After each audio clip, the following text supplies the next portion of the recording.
Patrick takes the snap, drops back, lobs it back right corner. Decker! He's got it! Touchdown! Eric Decker scores! And the Jets have won it in overtime!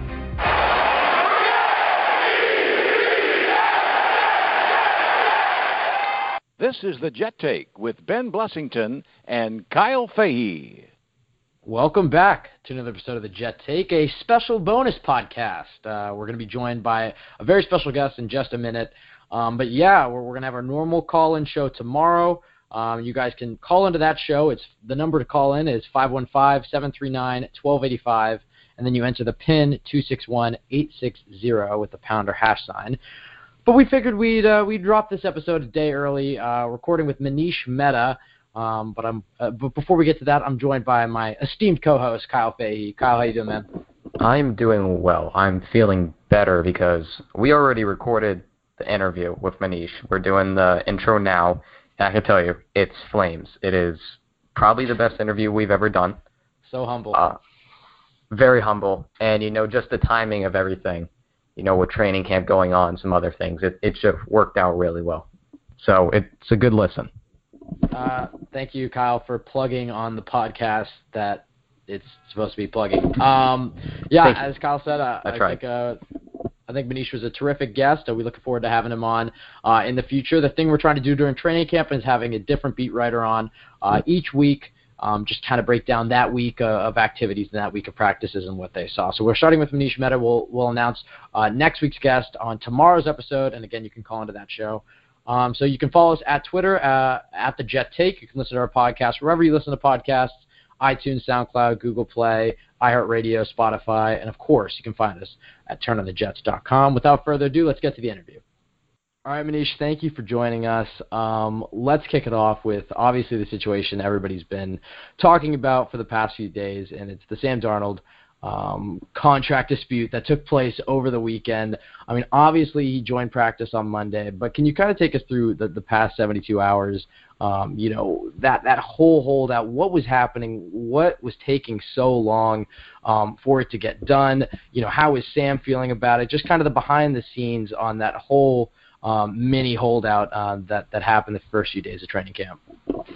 Well, typically when we think of holdouts, we think of a player wanting more money and feeling like he's being undervalued by his team. But with the rookie wage scale, the total salary and the signing bonus for these rookies are slotted, and they're already known. So we knew 3 months ago that Sam Darnold was going to make $30.25 million fully guaranteed with about a $20 million signing bonus.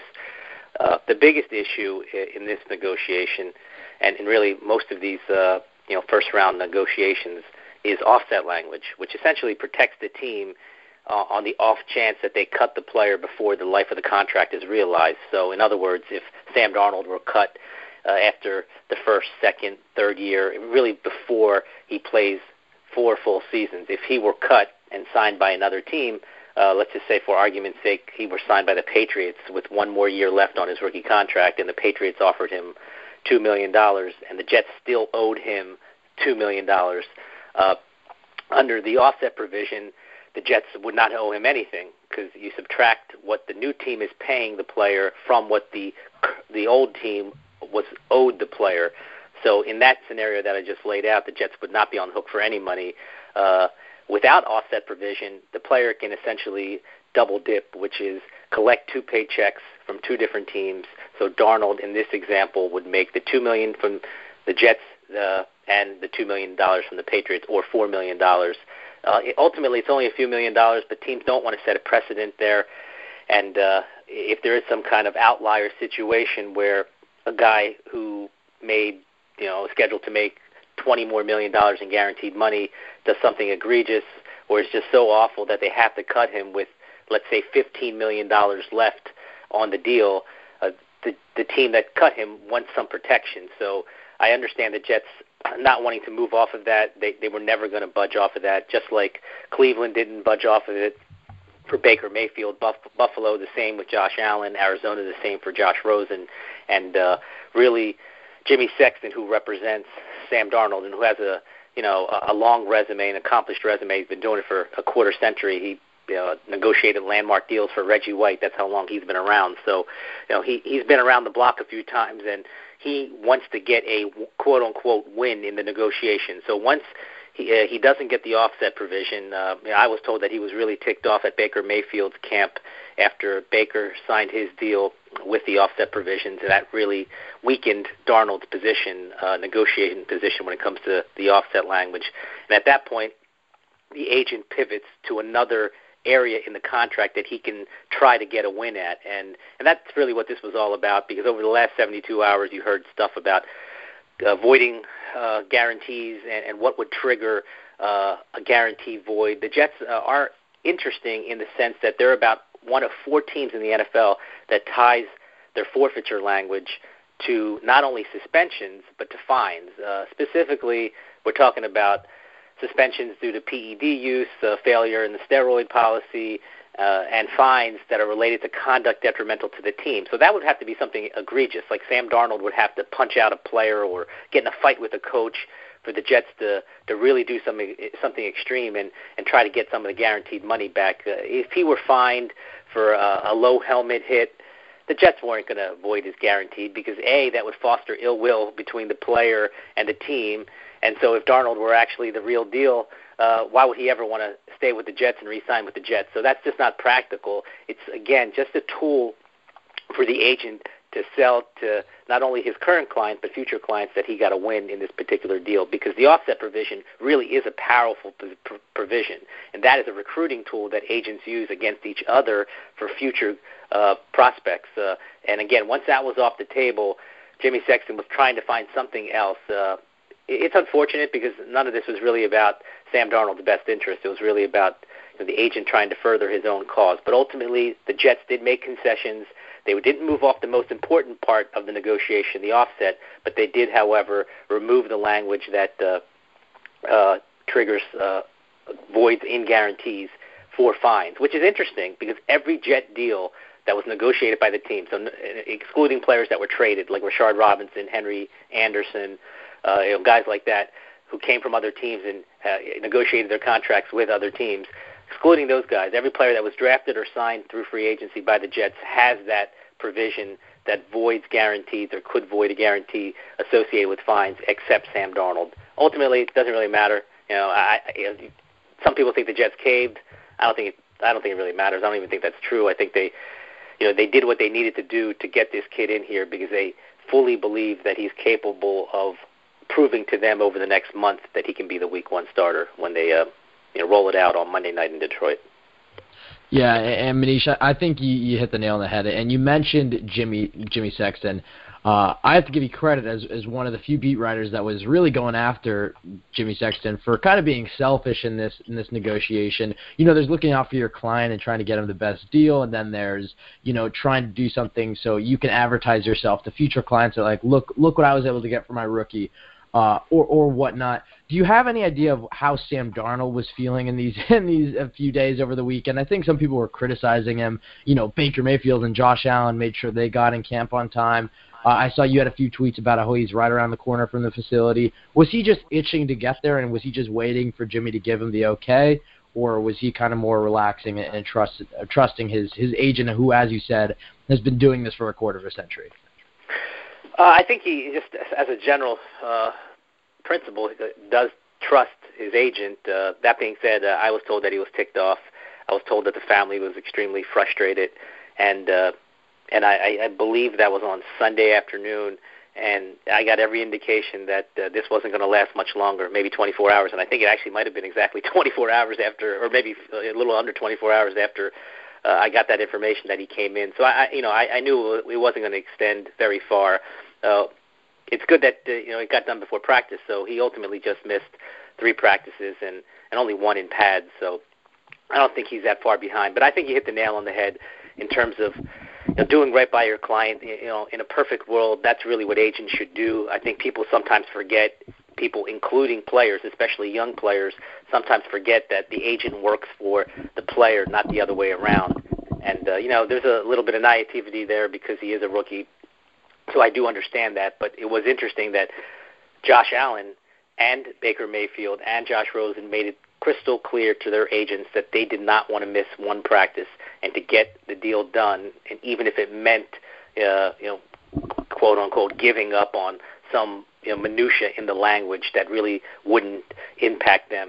Ultimately, the player does have to bear some responsibility. So if any player does something so egregious, like I said before, get in a fight with a coach or get in a fight with a player or something of that ilk, then he probably should have some of his money forfeited. But what I do think is interesting, it doesn't get talked about a lot, but Jimmy Sexton also represents Avery Williamson, who signed a big money deal in free agency about, 3 or 4 months ago, and that same guaranteed void provision triggered through fines is in Avery Williamson's contract, and Jimmy Sexton never pushed back on that, and he never was going to push back on the Sam Darnold contract either if he got the offset provisions removed, but he didn't, and that's why he had to go in a different direction and try to extract something from the team.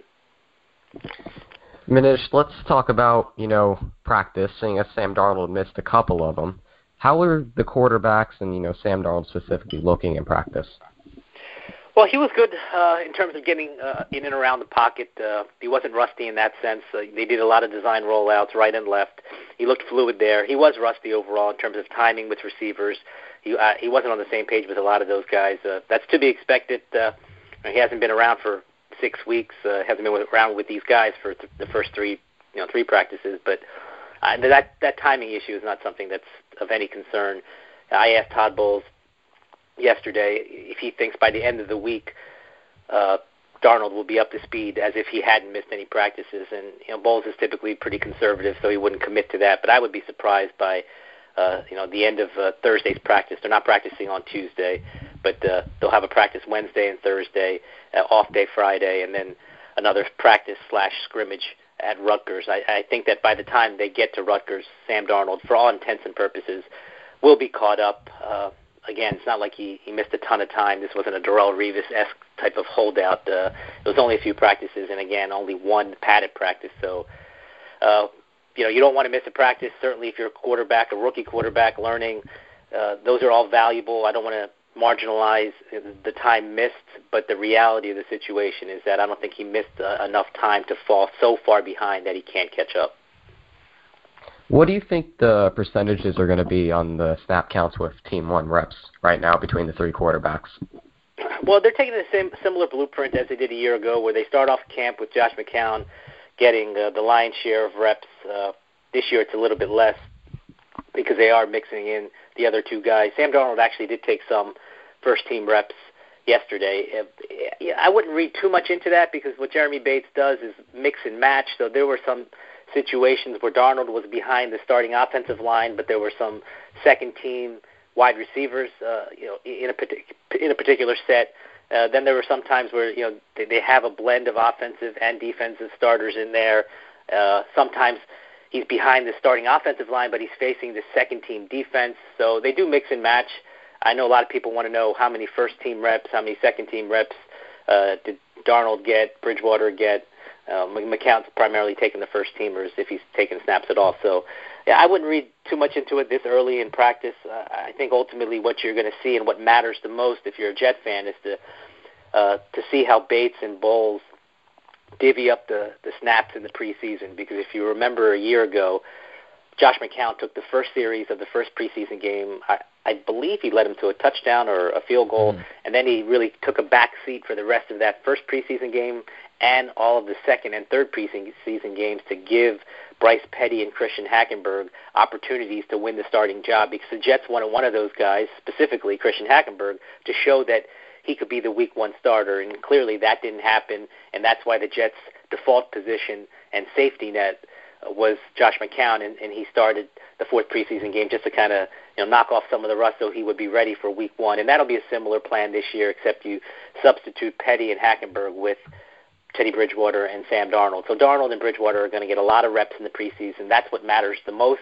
That's what the Jets are ultimately going to lean on the most to determine how to move forward when the season begins. If neither one of those guys looks ready, then they'll go and turn back to their safety net, Josh McCown. But if Teddy Bridgewater lights it up and Sam Darnold looks like he needs a little bit more seasoning, I've been told that the Jets won't hesitate to start Bridgewater week one. but they want Darnold to win the job. They're not going to needlessly accelerate and rush his development if he's clearly not absorbing what they're telling him and absorbing what he's seeing on the field. But if he is ready, Darnold, if he is ready to be the week 1 starter, and it's really looking at Darnold in a vacuum, he's not really competing per se with Teddy Bridgewater and McCown.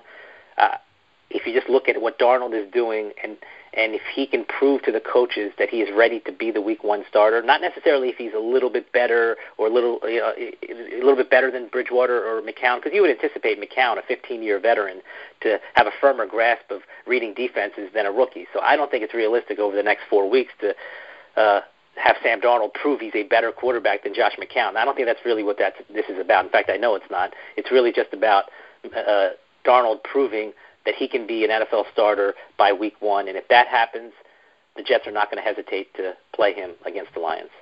Yeah, I mean, geez, talk about an upgrade. You mentioned Christian Hackenberg and Bryce Petty last summer. We've moved on to Teddy Bridgewater and Sam Darnold. Yeah, and just kind of to clarify, you mentioned that the Jets won't hesitate to start Sam Darnold. I know there's a region of Jets fans who probably more old school who believe in that the rookie should sit and learn and whatnot, and there's probably value to that, but there also is value to rookies playing and even struggling a little bit. If you look at Carson Wentz and Jared Goff, the difference the improvement they made from year 1 to year 2. If you had to just put percentages on it and what you believe, McCown a 45% chance to start, Darnold at 20, whatnot, how would you dice it up between McCown, Darnold, and Bridgewater? I think that I think that Sam Darnold is going to be the week 1 starter.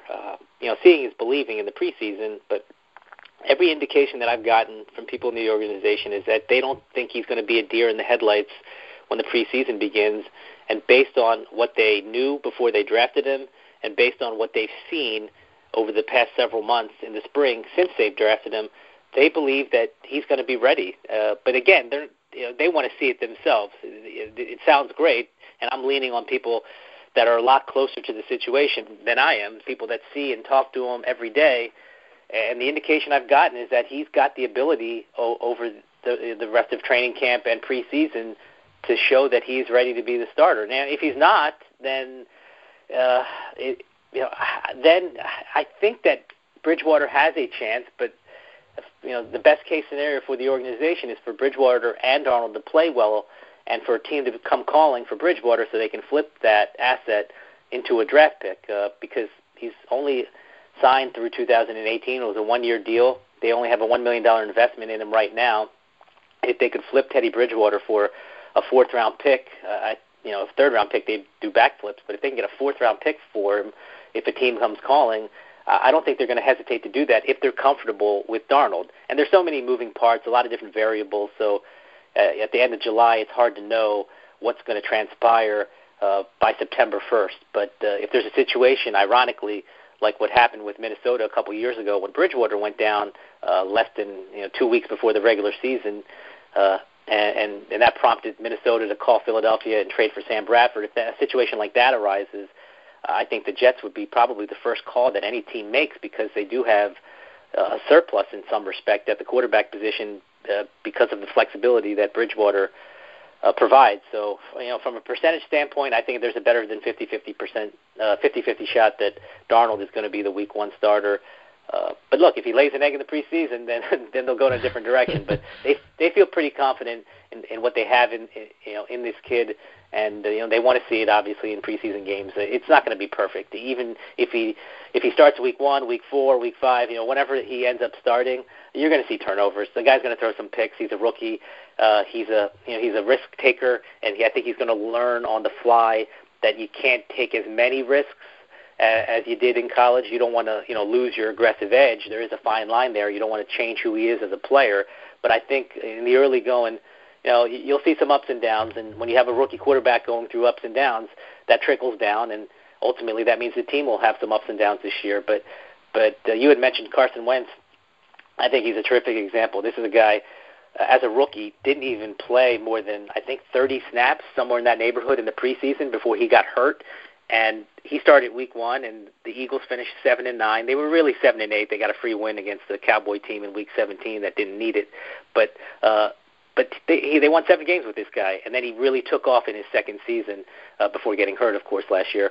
But I'm not saying that Sam Darnold's going to be Carson Wentz, but the Carson Wentz example to me is really the right way of looking at it. You touched on the old school thinking, having guys sit and wait. I remember there was a time way back when Steve McNair didn't play his entire rookie season, and Chris Chandler was the starting quarterback for the Oilers, and maybe there's some value there. I think it doesn't hurt to have a guy sit and watch, but I don't think it helps as much as some people think. Maybe going through the meetings and watching game planning does have some worth to it, but I think what's much more valuable to a guy like Sam Darnold is to go through it.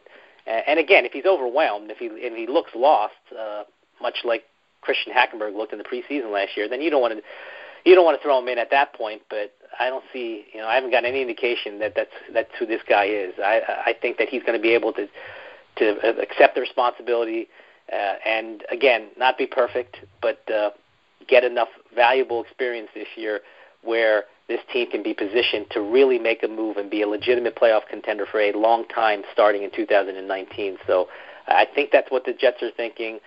They just want to see it for themselves and see if this kid can kind of handle the load over the next 4 weeks.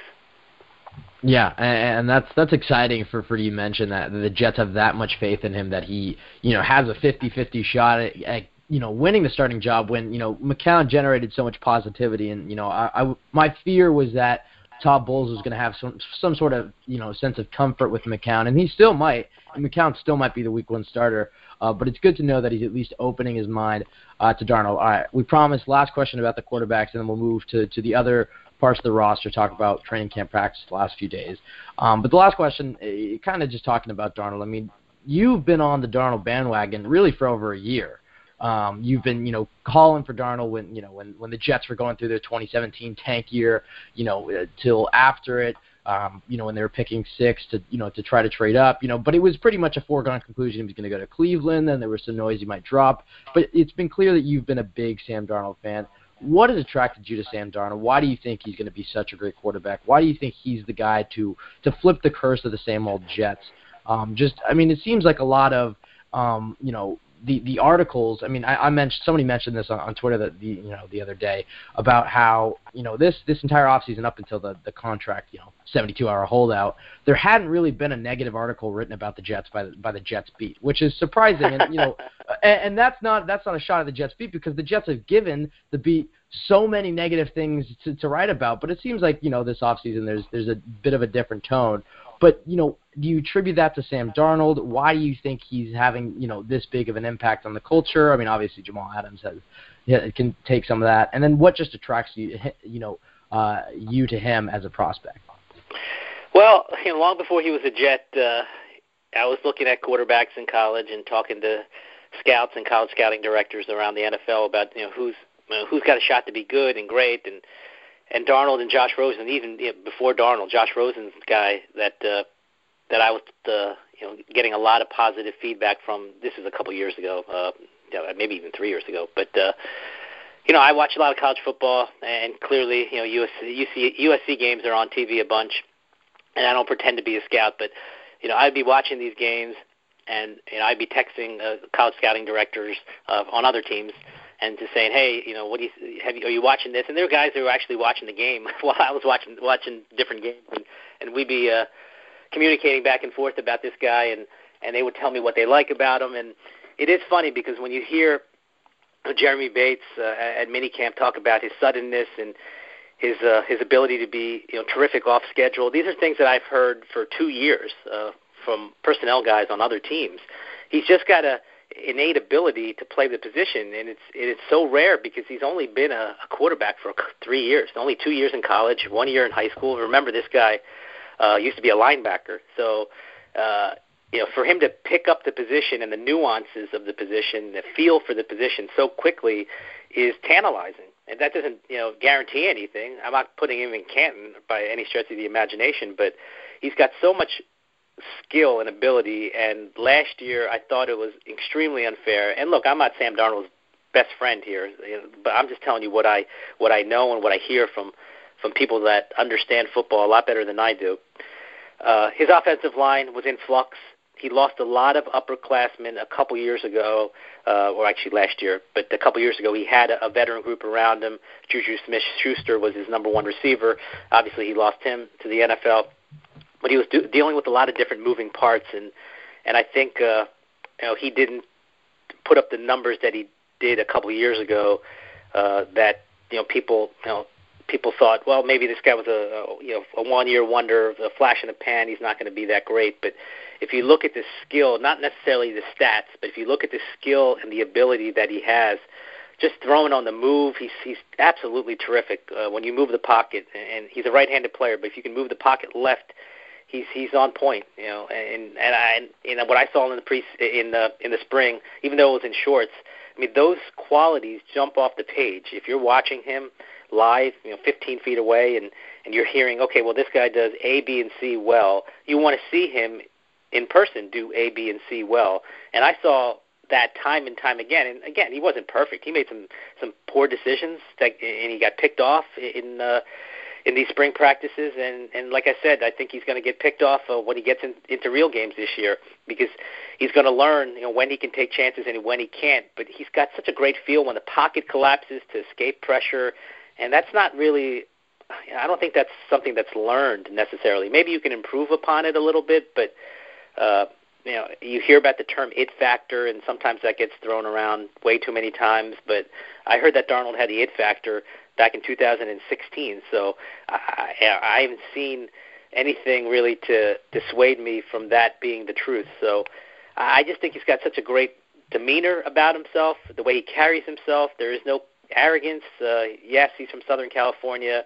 I was told actually after the Jets drafted him that I think he surfed for the first time this off season. I don't think he grew up as a surfer, and that's always the image you have of SoCal guys. But he's got a great temperament. He's an extremely hard worker. That's not something that can be overlooked or underplayed at the quarterback position, because there's guys who've had so much talent coming into this league at that position who didn't have the work ethic or the drive or the desire, frankly, to be great. And every indication I've gotten from people close to him and people around him is that he does have that innate ability. And those intangibles, to me, are so important, coupled with the physical skill. And that's why I think he has a real chance to be a success in the league. I think, like I said, I'm not going to put him in Canton, but I think he's going to be a star player. I do. I know that might be difficult for Jets fans to accept because they haven't seen it, and I understand the cautious approach, the seeing is believing approach, and they probably should take that approach. But I'm just telling you, from everything I've seen and heard, he's got all the qualities to be a difference maker in this league. And I'm not going to say he's going to light the world on fire this year. Maybe he does. But when we look back 5-10 years from now, I think we're going to be talking about a pretty darn good quarterback. I think that was pretty well said on your part, Manish. I promise that's the last quarterback question from us. But okay. Now we're going to get into the part where we shake you down for all the things we need from your sources. Let's start with the tidbits. Bashaud Breeland has been rumored to have a visit set up with the Jets, or at least they're trying to. Any truth to that? Anything that you've been hearing? Well, I'll tell you, this is what the Jets do. They cast a wide net. They make a lot of calls to available players' agents at positions that either they want to upgrade or they think they could upgrade. If the Jets are the second or third team on the list being mentioned, then I would say it's probably not going to happen. I don't want to say it will or won't happen. Breeland, as you know, had some health issues, some physical issues, and that's why he didn't get signed in free agency. Well, he did get signed and then had the contract revoked because of health concerns.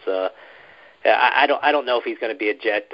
Let's get him in the building first. If he's in the building, then I think people inside the building will be much more amenable to sharing with me what they think. If it's just like a look-see, if it's just a medical check.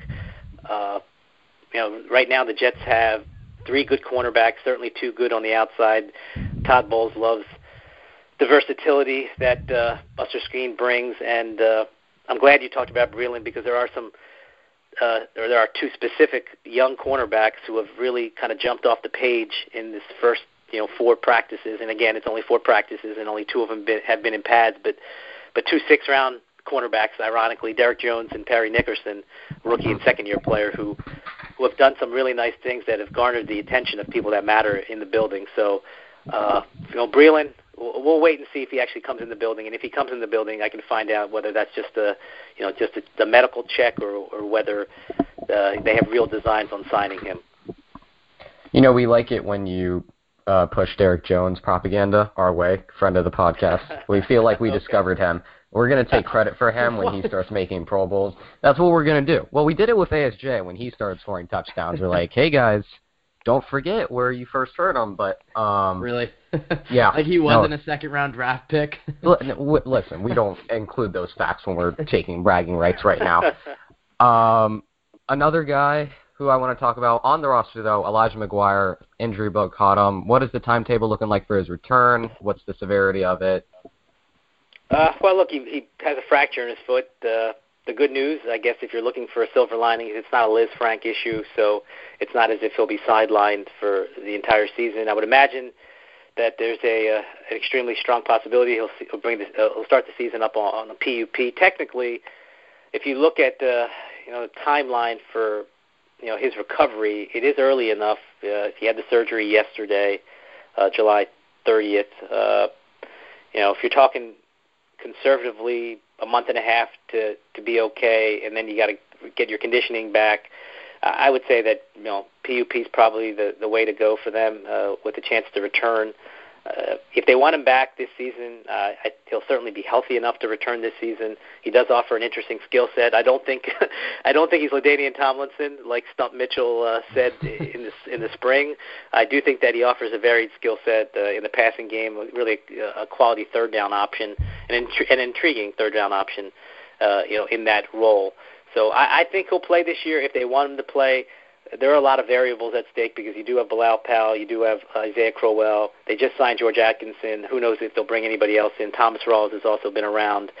So if a third guy emerges, a third guy they really feel confident emerges over the next 4 to 6 weeks, then they might take their time with McGuire's recovery. So I can't tell you when he's going to come back. I just know that he will certainly be healthy enough to contribute and be active in 2018 if that's what the Jets want.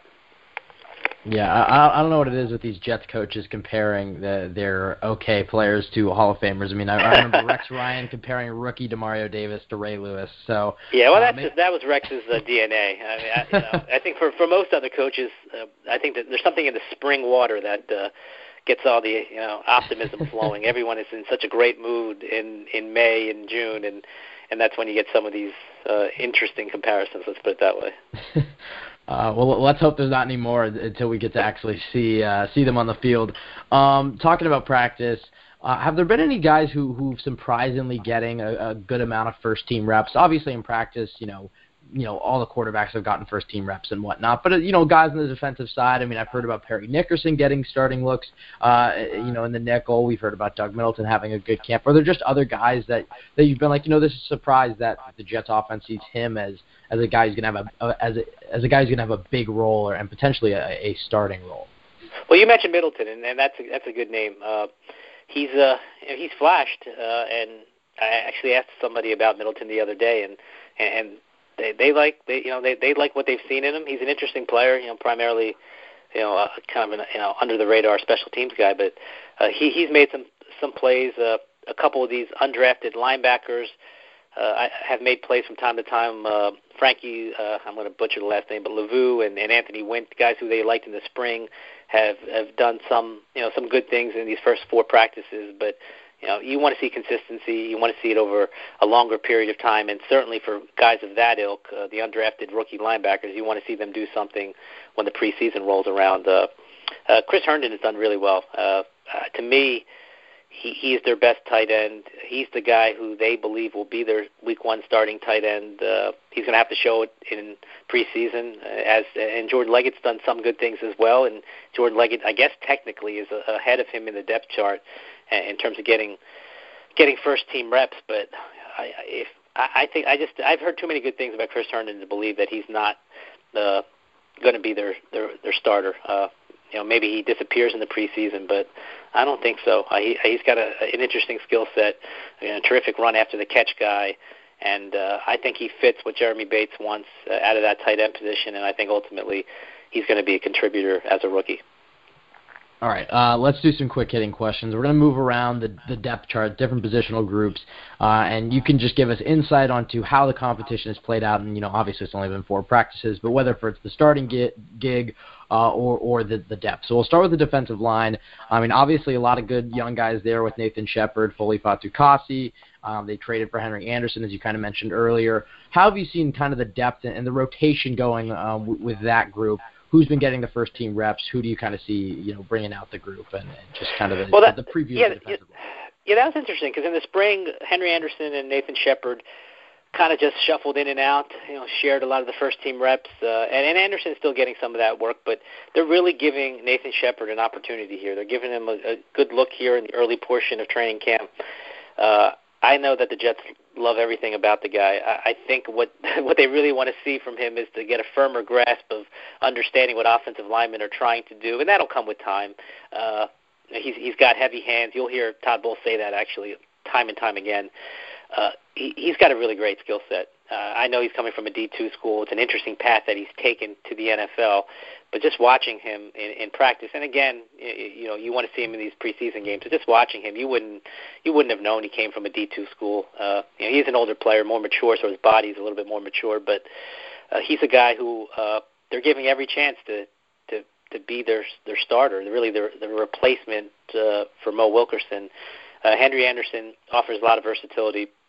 He's actually been a nice mentor for not only Shepard but Fatukasi, or I just totally butchered that name. But he's been a good mentor to the younger guys, and I think he's a good enough player where he can make a difference. He's actually in a contract year as well. So those are interesting pieces. They're going to have to find some kind of pass rusher here. I know that sounds very simplified, and it's not magically going to happen.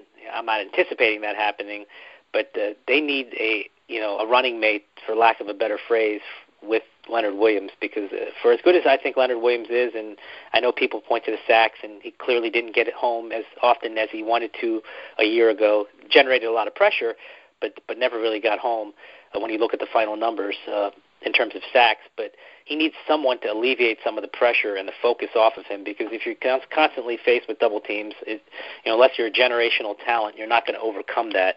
And I think that's where Leonard Williams is right now in his career, really a terrific presence. But if he can just get a little bit of help, that'll magnify his production, and I think those sack totals will skyrocket. I just don't know where that running mate is going to come from. Maybe it's Shepard, and we're talking about interior pass rushers here. The edge pass rushing hole has been evident, and they haven't consistently in the spring, and take it for what that's worth, because it's in the shorts. But even in these first couple practices, I haven't seen a dominant edge rushing presence. And if you're looking for an area of weakness, an area that could really come back and bite them in 2018, it's that lack of edge pass rushing presence. Because for as good as I think that the talent is on the back end, I think you got 2 budding stars at safety in Jamal Adams and Marcus May. I think you've got a rock solid cornerback tandem with Trumaine Johnson and Mo Claiborne.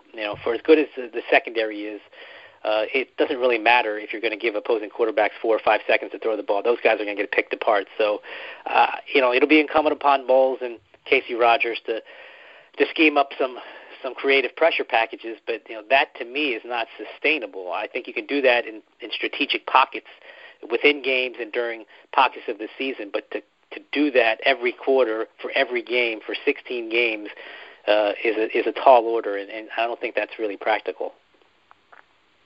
Okay, so you talked about Henry Anderson, so I got to ask, is he the best player to wear 96 in recent Jets history? Well, if recent Jets history extends back, a year 5 or and 6 a half? years. Not 5. I would say 5 or 6 years, because once upon a time, believe it or not, Mo Wilkerson was actually a difference maker, and that obviously changed. I thought that was just folklore. No, that's just like a campfire story, right? No, he was good for a time, and it is unfortunate. We'll see if he can revive his career in Green Bay. Mike Pettin clearly knows him very well. He really lobbied for him coming out of Temple. He was on that staff when the Jets drafted Mo Wilkerson, so we'll see if he can extract some of that talent. It is unfortunate because I think with Mo Wilkerson, it was a lack of passion and maybe true passion for football. We'll find out how that manifests itself in Green Bay, but he had wanted a contract extension for the longest time, and then as soon as he got it, I don't think it was a coincidence that his level of play dropped off. And there were some other issues, some off-field issues that he had to juggle. But ultimately, when you come to the facility, you're a professional. You're expected to behave as a professional. You're supposed to give maximum effort, and that was lacking with Mo Wilkerson toward the end. Yeah, and we'll move on from that because we don't talk about our dirty laundry. But linebacker position, specifically, I guess, outside linebacker right now, because I think that's the biggest question. Jordan Jenkins pretty much cemented in there, barring any amazing drop-offs from last year. Who has been getting the rotation reps there, and who do you expect to step in opposite of him? I think it's going to be Josh Martin. I mean, that's what we saw in the second half of last year. I thought Martin did a decent job for a guy who had been a career special teamer. I thought he did a good job. They'll give everybody an opportunity. Brandon Copeland, actually, who's a solid special teamer, had some opportunity in the spring as well. But unless Lorenzo Malden really lights it on fire in the preseason, and he's been taking the second-team reps in the early part of camp. But unless somebody really jumps off the page in these preseason games, if you're a betting man, you would say that Josh Martin would be the outside linebacker opposite of Jordan Jenkins. Yeah, and Manish, talking about different positional groups.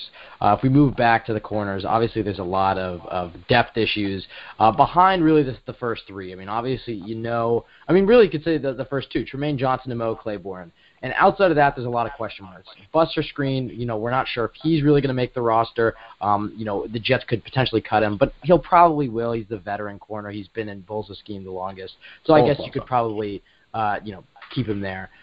After that, Perry Nickerson, Justin Burris, Xavier Coleman, Derek Jones, friend of the podcast, Jeremy Clark, a bunch of different guys, Rashard Robinson. Are you contractually obligated to mention that every time you say Derek Jones? Well, it started as a joke. Like every time somebody would bring up a player that we had on, and I would go, friend of the podcast, because, like a thing in the media, and now you got to throw it out there that you've had guys, and now it's catching on. I'm slowly getting Ben onto the bandwagon. He hated it at first. But now we're doing. I thought it was corny. But Manish, I guess now you're in that group. So anytime you come up in any of the debates, we'll just be friend of the podcast. Friend of the podcast. You're going to get added a lot on Twitter by me. So just get ready to receive all those. All right. I can take it. I'm a big boy. But looking at the cornerback depth, how do you see this all playing out? Who do you see rounding out the end of the cornerback group? Well, I think Justin Burris is going to have a difficult time making the roster unless he shows out in the preseason because of a couple guys that we talked about earlier, Derek Jones and friend of the podcast, and Perry Nickerson.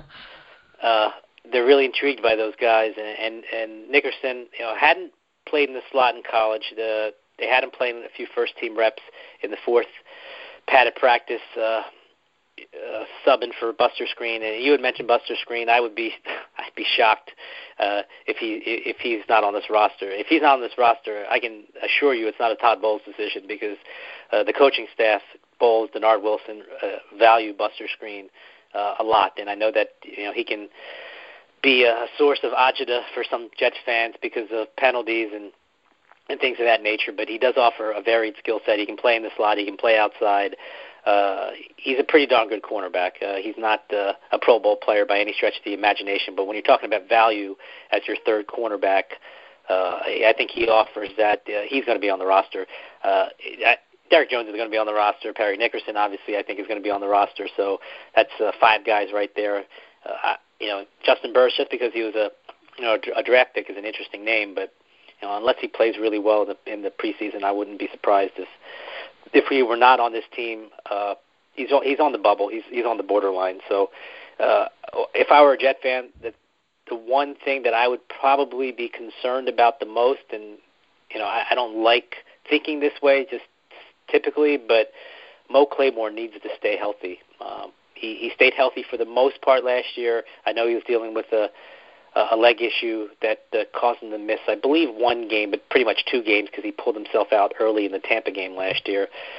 he needs to stay healthy because this is a player with a long history of injury, and the fact that they got as much out of him playtime-wise last year was terrific. But I'm not sure if it's a guarantee that you can count on that the second year. You would hope so, but if he goes down, that would elevate Buster Skrine back to the outside, and then everybody else underneath him who lacks playing time and playing experience kind of gets moved up. So that's something to just keep in your back pocket because they are one Mo Claiborne injury away from being pretty thin at that spot. I know that sounds kind of weird, but I think the addition of Trumaine Johnson created such a great ripple effect because it moved Mo Claiborne to the number 2 spot where he's not covering number 1 wide receivers and where I think he can be extremely effective. So if he goes down for any extended period of time, I think the cornerback spot could be stressed a little bit. Yeah, I think that's something that's a little overlooked now because people are so hyped for the tandem that we have, which in theory is going to play very well. But like you say, Claiborne, extensive injury history, something the Jets definitely need to plan on addressing at some point this season. Let's talk about the guys who they've been covering in practice, and we'll group all the, I guess, playmakers, if we can call most of them playmakers. We'll group them together. Let's talk about the wide receivers. We have a lot of depth there. I want to say the 3 or 4 guys are solid, going to make the roster. What about the guys like, Andre Roberts or Darius Stewart, obviously facing suspension, and then the other guys behind that, or behind them? How are they getting the reps right now? How are they looking? Well, the X factor is Terrell Pryor. He's not guaranteed a spot. This is a guy who's got all the ability in the world, but last year's ankle injury derailed his season in Washington, and then he got off on the wrong foot, no pun intended, by re-injuring his ankle in a different area this off season. But he's a monster. I was actually talking to someone at practice on Monday, just looking at him. He's built unlike a wide receiver. He looks kind of like his body frame is very similar to Cam Newton. I don't know what the numbers are in terms of weight, but he kind of reminds me of Cam Newton a little bit. He's got a lot of ability, but I don't know if he's guaranteed a spot here.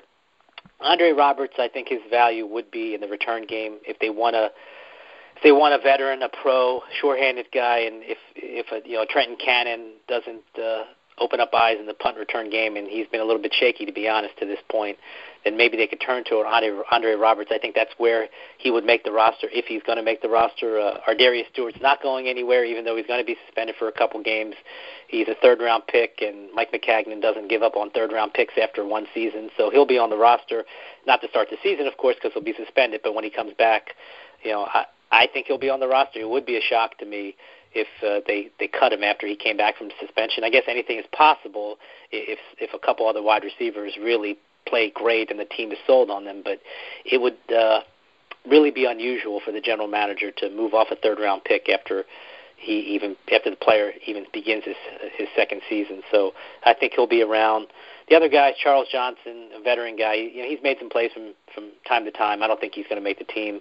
I know a lot of preseason to be played, so I don't want to kill the guy just yet, but I think if you're being objective about it, all of these receivers, these 12 guys or however many there are, they're not going to make the team. Half of these guys are going to be gone, so I don't know if he'll make the team. I would anticipate not. Trey McBride has actually made some plays in camp, but I wouldn't anticipate that he would make the team. A guy that got a little bit of buzz in the spring, but who I'm really intrigued about is Chad Hansen. I mean, this is a player who didn't get much opportunity last year. He got much more playing time in the back half of the season, and in little spots he flashed, and he's a player who offers a great skill set. He catches anything that's in sight, other than the one drop he had yesterday in practice. But for the most part, the guy's got terrific hands, and I think the coaching staff wants him to be better in the intermediate short area because in the deep area he can bring down balls and that are contested. They want him to be a little bit more physical in tight spaces, and I think he's just dealing with bigger bodies than he was dealing with at Cal in terms of cornerbacks. So I think he's got a ton of ability, a ton of potential, and he's a player that I'm extremely excited to see. In addition to Quincy Enunwa, but I saw Quincy Enunwa 2 years ago, so I kind of know what he's capable of. But Chad Hansen, when you talk about receivers other than Robbie Anderson, Jermaine Kearse, and Quincy Enunwa.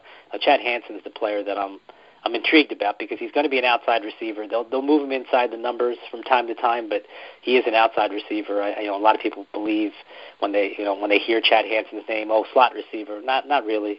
He can do that, and he'll be in certain packages inside the slot, but he's primarily an outside receiver, and I think he's got potential, and I think he can make some kind of contribution this year.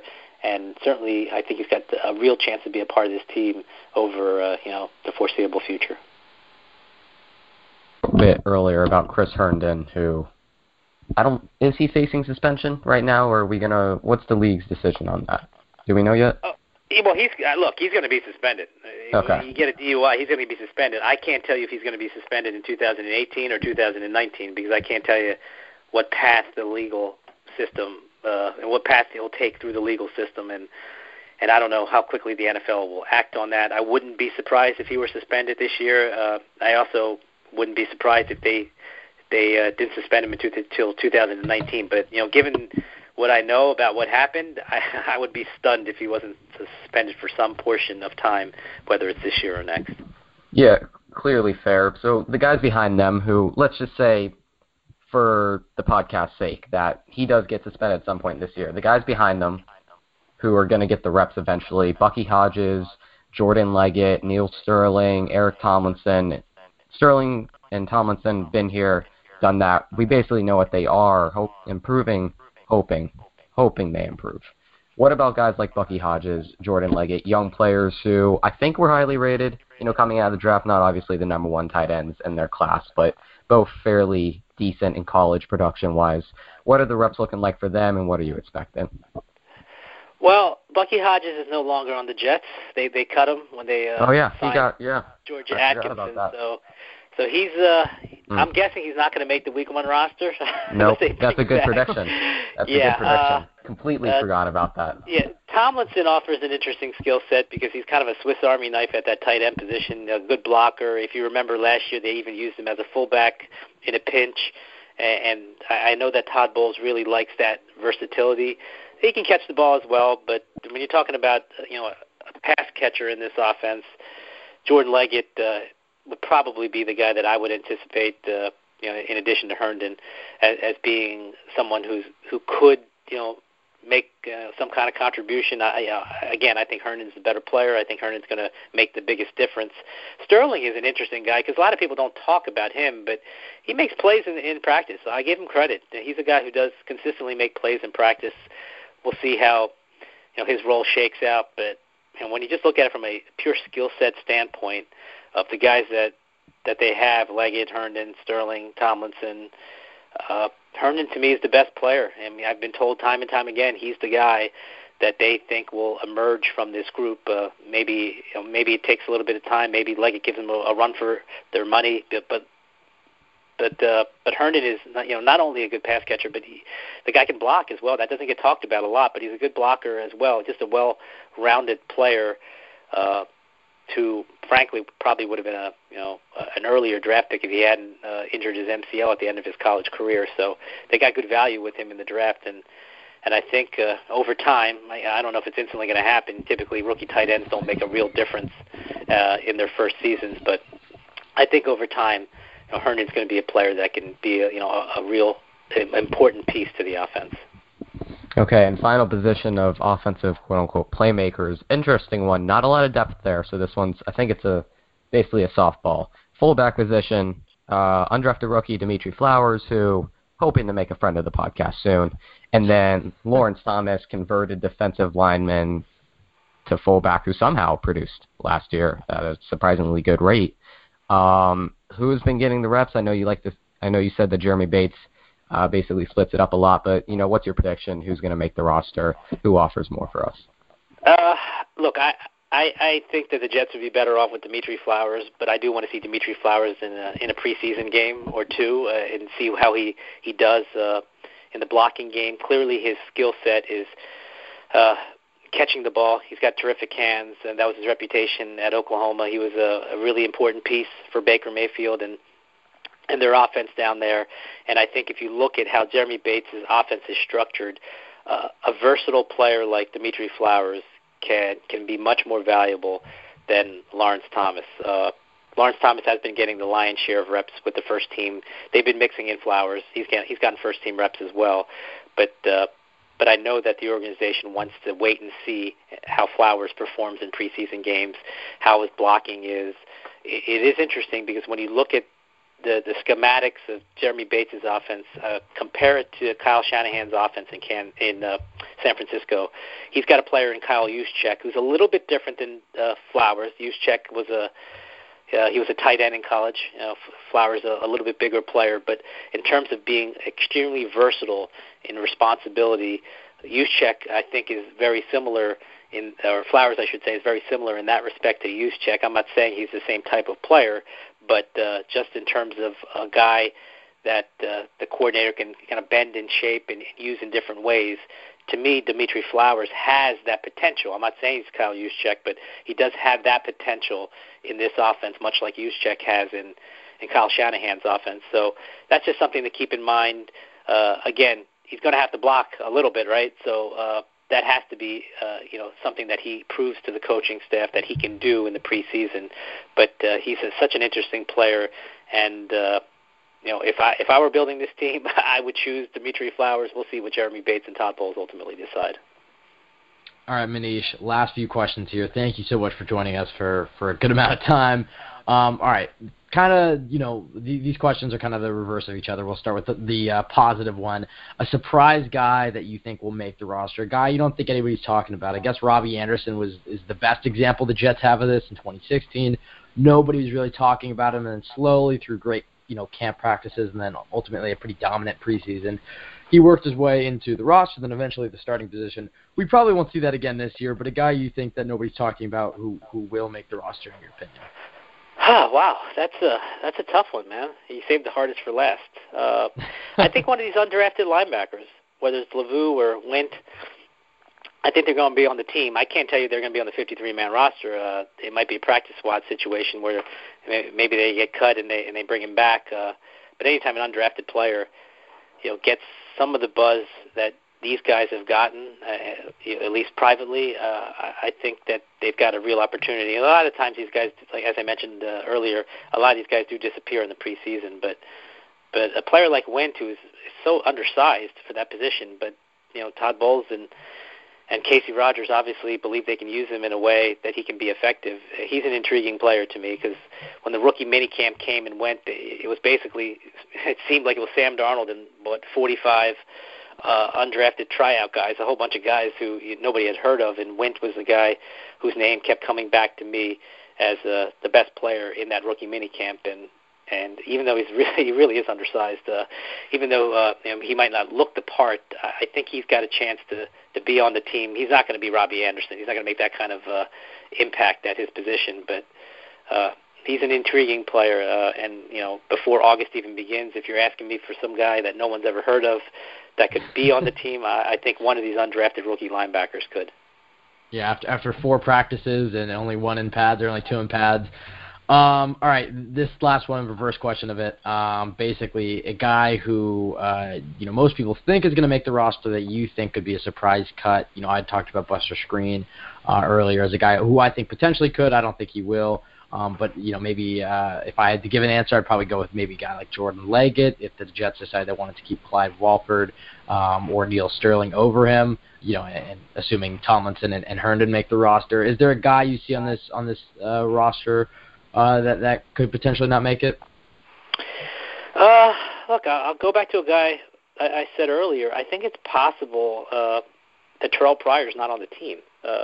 I want to see him in the preseason. I know I sound like a broken record, but he's a recognizable name who a lot of people believe is guaranteed to make the roster, and I'm not so sure. He's got so much talent. It wouldn't surprise me if he lit it up in the preseason, and then this becomes a moot point. But if you're looking for a recognizable name that I believe won't be on the team or has a chance, better than 50-50 chance, or I guess a reasonable chance of not being on the team, I would say Terrell Pryor. I could be proven completely wrong, and he could be the best guy that we see out there at the wide receiver position in the preseason, but I think there's a chance, and there's certainly no guarantee that he's going to be on the Week 1 roster. All right, we'll close with this. Talking about this team and this year, I had kind of mentioned earlier when we were talking about Sam Darnold the difference in vibe, from this year's team and then in years past. I mean, obviously, Manish, you've been here for what is it, 9 years? The New York Daily News. I mean, is it 9? It's 9 years at the Daily News, yeah. And I was at the Star Ledger before that. I actually started first covering the team a year before Darrelle Revis was drafted. So what is that, 2006? Yeah, so that's a long time, sticking with the Jets. And you've seen all the up and downs. How do you see, how do you see this team, kind of the direction they're moving in? I mean, we'll start with this year. Are playoffs a pipe dream? Do you see them more as a mediocre team that's able to improve in the offseason? And then beyond that, do you think they're able to turn that into, everybody's using the Eagles right now, and they always do that with the hot team, the hot new team. Right. Who's the next Eagles? Who's the next Falcons? Who's the next Seahawks? Whatever. But, can you see the Jets, continuing their success and continuing the growth after this year and potentially making a push? Just kind of, how do you see the Jets faring this year? How do you see the Jets kind of their direction they're heading in? Well, I don't think it's a pipe dream to make the playoffs this year. That said, I don't believe they'll make the playoffs this year. I do think they can be relevant and be in the playoff conversation for a decent part of this season. I know it sounds simple, but it really is predicated on the quarterback play, especially if a rookie quarterback is in there. Would you anticipate the Jets would be a playoff team with Sam Darnold as their quarterback for 16 weeks? I would not, only because of all the things I mentioned earlier about enduring some growing pains, it being a seesaw, learning on the fly, and making mistakes that will probably cost the Jets some games. You just got to live with that. If you're going to truly be all in on a quarterback that you think can be your franchise quarterback for the next decade plus, then you're going to have to go through these ups and downs. It's just a part of the NFL. Very rarely does a guy come in at the quarterback position and light the world on fire. And I don't anticipate Sam Darnold doing that, but I do think that the Jets can, be maybe it's a 7-9, 8-8 team. I think initially I had predicted 5 months ago when they ask you to make these outrageous predictions when you don't even know the roster. I think I said they'd be 9-7. I think I'm going to settle in the 7-9 area.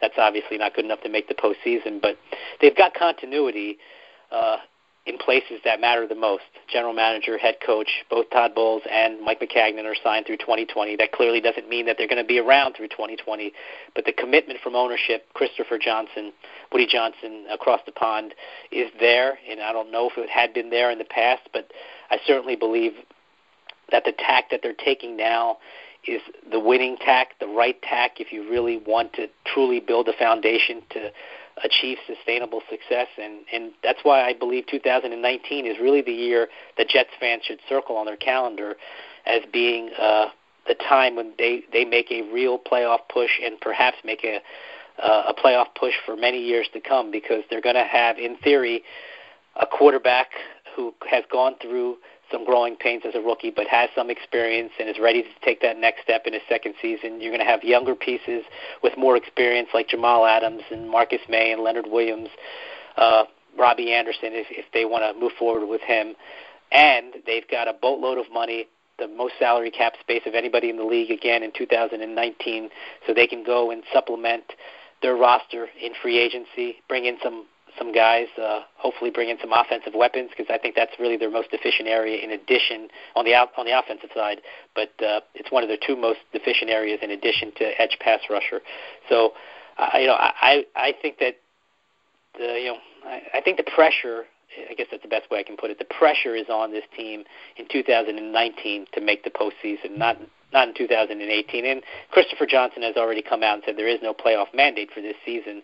But things have been trending in the right direction and moving in the right direction. They've got good young pieces. They don't have enough talent on the roster, in my mind, to be a viable Super Bowl contender in 2018. And maybe I'd be proven wrong, but I think they've got quality young pieces, and they just need to continue to add to that. And that's why I think one more offseason would really position them to be a true player in 2019 and beyond. And when you look at it from a wider perspective in the AFC East, that's one more year that Tom Brady's older. I don't know what the Patriots are going to be in 2019, but clearly I think the door for them is closing. I know they made the Super Bowl. Yes, I get it. Tom Brady's a great player. Bill Belichick's a great coach. But let's be realistic about it. They're not going to rule the AFC East with Tom Brady over the next 5 years. He's going to be 41 years old in a couple days. So, that window is closing. It might not be shut in 2018, but I clearly think there's an opportunity for the Jets to make a playoff push in 2019 and then continue to build off of that in 20, 21, 22, really the foreseeable future if Sam Darnold is the real deal. And, from everything that I've heard from people that matter, the organization is convinced that he is going to be the guy that they have been looking for a very long time. Yeah, I think you said everything. You hit the nail on the head there, and especially you talked about building around Sam Darnold, especially doing it kind of like the Seahawks did when he's still on his rookie contract, the one that we just worked so hard to get. Yeah, but he's taken up a smaller percentage of the salary cap. In 5 years he's going to be taking up a much larger percent. You might see a bit of a drop-off, but the Jets have 5 years here really to get a good team together. Manish, it was an absolute pleasure. Thank you so much for coming on, man. I have to commend you, and I don't know if you've noticed, but the positivity around not only the Jets but the beat writers in general has really gone up over these past few months, really since the Jets drafted Sam Darnold. I think the overall, I'm sure you still get some hate, but really since the Jets have drafted Sam Darnold, it feels like everybody's just sunshine and rainbows right now. I feel like everybody's complimenting each other. I covered it the last two times that they were relevant, in 2009 and 2010. Specifically in 2010, look, they backdoored their way into the postseason in 2009 in Rex Ryan's first season, but 2010, 11-win season, really an exciting, a fun time for fans, fun time for players, an enjoyable time for reporters. And I do understand frustration from fans, and I always tell them, when I see them at practice or when I run into them, that, look, my job is to report what's happening. Sometimes it's good, sometimes it's not so good, but it's not my job. I don't work for the team, so it's not my job to raise the pom-poms and be a cheerleader for the team.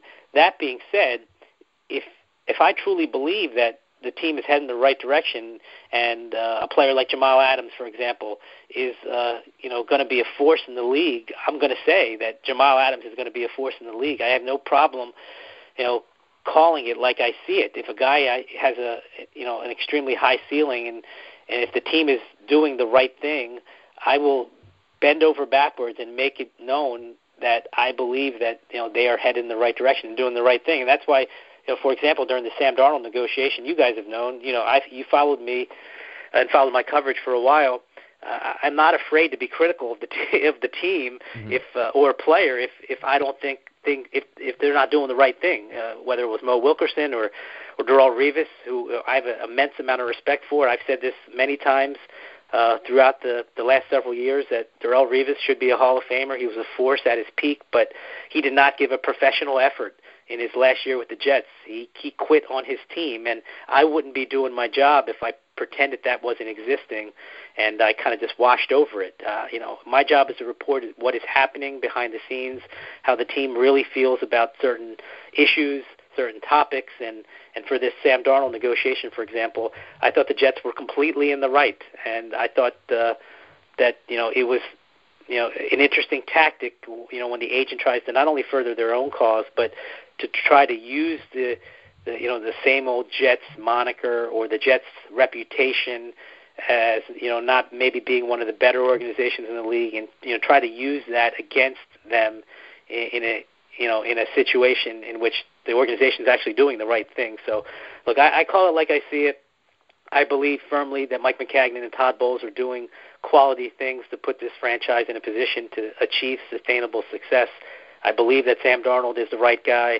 I believe this team has an extremely bright future over the foreseeable future, and I believe that ownership is doing the right thing and setting the right model to find success, because ultimately everybody wants to win. Everybody feels better when the team is winning, whether it's the owner, whether it's the players, the coaches, and whether you're a reporter. You might not root for the team outwardly, but you respect people. I respect so many people in that organization, player, coach, front office, ownership.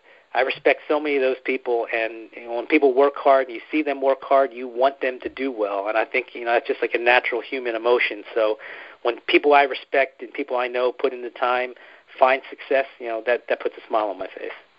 That's awesome, and Manish, we commend you for your coverage and your service to Jets Nation for 12 years now, I guess. And you certainly have a lot thicker skin than Kyle and I. We get like one bad iTunes review, and it ruins our day. It's rough. Hey, man, it's rough, but I'm a big boy. I can take it. Manish, it was awesome. Thank you so much for joining us. You can follow Manish if you're not for some reason already. You can find his work at the New York Daily News, and you can follow him on Twitter at mmeta NYDN. Manish, thank you so much for coming on the show, man. We look forward to hopefully having you on in the future again to break it down, and hopefully we'll have some more friends of the show. We can break friend of the podcast officially. Yeah. Thanks for having me on, guys. I appreciate the time, and reach out again. All right, sweet. Thank you, man. All right, big thanks again to Manish Mehta. Again, if you want to follow him on Twitter, he's at mmeta_NYDN, and you can find all of his work at the Daily News, at the New York Daily News. Pretty great guest. We were with him for an hour, but he gave some great insight and analysis onto the Jets training camp. Again, our plan is to try to have a different Jets beat writer on each week. We have a few scheduled for the next coming week, so we're excited. We started with Manish this week, and then next week we'll have person will announce tomorrow night, and so on and so forth. Again, you can follow us at The Jet Take on Twitter. Make sure to do that. You can find our podcast anywhere you listen to podcasts. Just search The Jet Take, iTunes, SoundCloud, Spotify, iHeartRadio, wherever, Google Play. And if you want to call into our podcast tomorrow night, we're live every Wednesday at 8 o'clock Eastern. You can call in 515-739-1285 and then enter the PIN 261860. That's where we're going to end it today. Again, thank you for listening. Thank you to Manish for coming on our pod and helping us out. And again, we'll be back tomorrow night live at 8 o'clock Eastern. Tune in or call in live. Thank you.